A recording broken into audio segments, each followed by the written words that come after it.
नमस्कार. आता पाहूया कुंभ लग्नची कुंडली किंवा लग्न कुंडलीमध्ये प्रथम स्थानी कुंभ रास असलेली व्यक्ती कशी असते. अशी व्यक्ती शनीच्या कंट्रोलमध्ये किंवा स्वामी शनी असलेली व्यक्ती असते. त्यामुळे शनीची चांगली बाजू कुंभेला मिळते. अशी व्यक्ती स्थिर बुद्धीची, मधुर भाषण करणारी, सुंदर देहाची व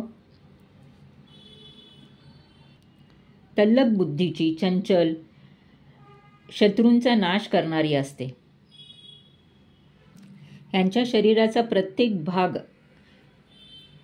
मजबूत असतो व रेखीव असतो.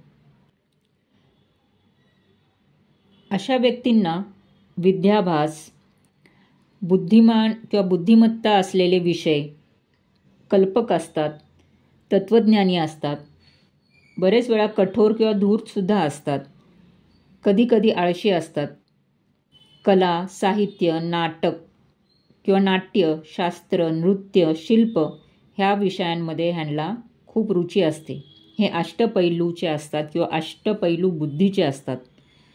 मानवतावादी, निश्चयी, आनंदी, कधीकधी भित्रे असा सुद्धा ह्यांचा स्वभाव असू शकतो.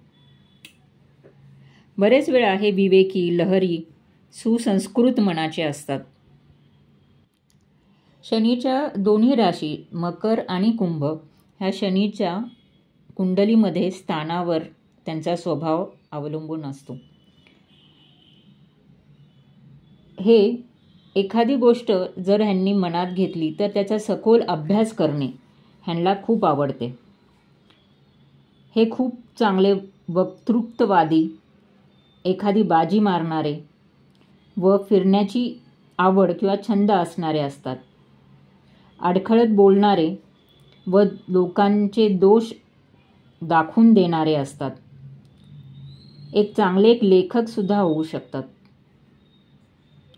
जर अशा लोकांनी इलेक्ट्रॉनिक्स हा विषय जर आयुष्यात घेतला तर त्यांना तो खूप सोपा जातो. किंवा कुठल्याही क्षेत्रात जातील तिथे त्यांचा स्वतःचा ठसा हे उमटवतातच. बरेच वेळा लहानपण ह्यांचे खूप कष्टाचे जाते. साधारणपणे 30 नंतर ह्यांच्या आयुष्याला स्थैर्य येते. धन, विद्या व स्थैर्य 30 नंतर ह्यांना अवगत होते. ध्यान, जप, व्रत, पूजा, अर्चा, योगाभ्यास, वेदांत चर्चा अशा सर्व गोष्टींमध्ये ह्यांना खास रुची असते. समाज उपयोगी कार्य ह्यांच्याकडून खूप घडतात. जगाला दिशा दाखवणारे एखादे सूत्र किंवा तत्वज्ञान हे जरूर उमटवतात. कोणताही विषय असो तो सहज सोप्या रीतीने ते मांडू शकतात, समजावू शकतात. हे खूप चांगलं मित्र बनू शकतात. गृहजीवनात हे आपले आयुष्य काटकसरीत घालवतात व गुप्तपणे दान धर्म करतात. बरेच वेळा फॅमिली मॅटर्स किंवा गृहजीवनात हे थोडेसे अपयशी राहतात.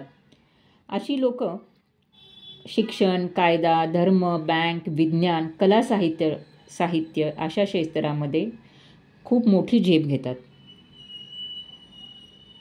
ह्या व्यक्तींना हृदयविकार, वातविकार किंवा स्किन रिलेटेड अशा गोष्टींपासनं किंवा अशा आजारांपासनं सावध राहणे खूप गरजेचे असते. आणि पायाचे तक्रारी जसे लंगडेपणा येणे किंवा पाय दुखणे अशा तक्रारींपासनं सुद्धा सावध राहणे किंवा योग्य वेळी योग्य इलाज करणे फार गरजेचे असते.